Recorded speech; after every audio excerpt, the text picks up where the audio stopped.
మీ ఇంటి ముందు కానీ లేదా మీ అపార్ట్మెంట్ ముందు కానీ మీ పర్మిషన్ లేకుండా ఏదైనా బైక్ కానీ లేదంటే కార్ కానీ లేదంటే పెద్ద పెద్ద వెహికల్స్ ఏవైనా కానీ పార్క్ చేసి మీ రాకపోకలకు ఇబ్బంది కలిగించినట్లయితే మీరేం చేయాలి, మీకుండే లీగల్ రెమెడీ ఏంటి అనేది ఈ వీడియోలో చూద్దాం.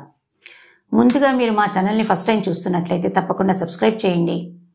అదే మీరు మా ఎగ్జిస్టింగ్ వ్యూయర్స్ అయినట్లయితే మీరు ఇంకొంతమందికి షేర్ చేయండి. తద్వారా మా ఛానల్లో వచ్చేటువంటి ఇన్ఫర్మేటివ్ వీడియోస్ అందరూ ఈజీగా చూడగలుగుతారు.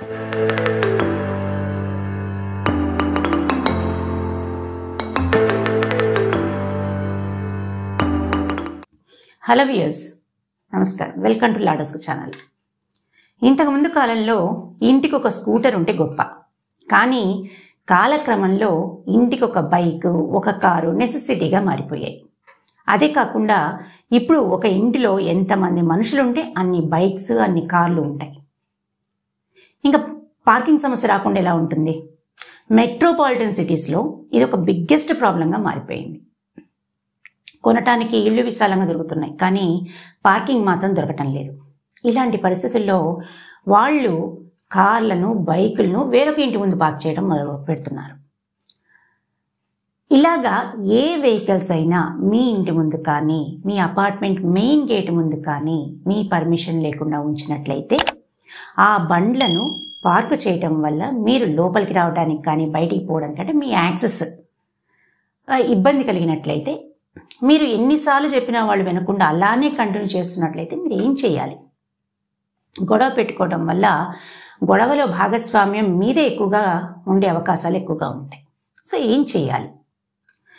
పార్కింగ్ వల్ల మీ ఇంటి ముందు మీ రాకపోకలకు అంతరాయం కలిగినట్లయితే మీరు సింపుల్గా చేయాల్సింది 100కి డయల్ చేసి మీ సమస్య చెప్పడం.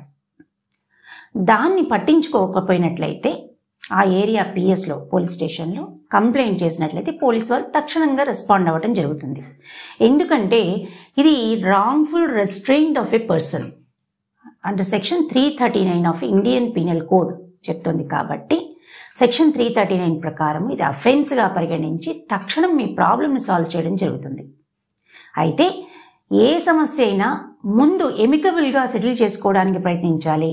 అది జరగని పరిస్థితుల్లో మాత్రమే మనము లీగల్గా, దట్టు క్రిమినల్ యాక్షన్ తీసుకోవడం అనేది మంచిది.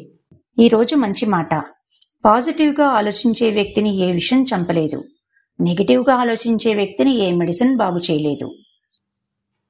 ఈ వీడియో కనుక మీకు నచ్చినట్లయితే లైక్ చేయండి, షేర్ చేయండి. మరిన్ని వివరాల కోసం సబ్స్క్రైబ్ చేయండి.